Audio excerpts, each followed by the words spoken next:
மறுபடியும் வந்து ரொம்ப சந்தோஷமாக 4 வயசு வரைக்கும் வளர்க்குறாங்க.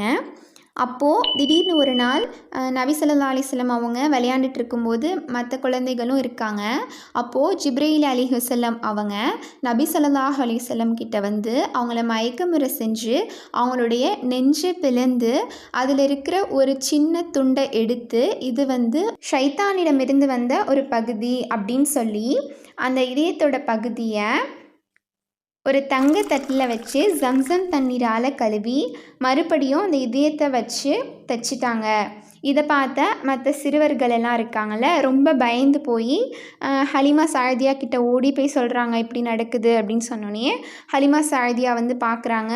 பார்த்தோன்னே நபி ஸல்லல்லாஹு அலைஹி வஸல்லம் அவங்க நிறம் மாறி காணப்படுறாங்க. அனஸ் ரலியல்லாஹு அன்ஹு அவங்க ஒரு ஹதீஸில் சொல்கிறாங்க, நான் நபி ஸல்லல்லாஹு அலைஹி வஸல்லம் அவங்களுடைய நெஞ்சில் தைக்கப்பட்டதுக்கான ஒரு அடையாளத்தை பார்த்தேன் அப்படின்னு சொல்லியிருக்காங்க. இதை பார்த்து பயந்து போன ஹலிமா சாயதியா இருக்காங்க இல்லையா, அவங்க நபி ஸல்லல்லாஹு அலைஹி வஸல்லம் அவங்கள உடனே எடுத்துகிட்டு போய் அவங்களுடைய தாயான ஆமினா அம்மையார்கிட்ட கொடுத்துட்றாங்க.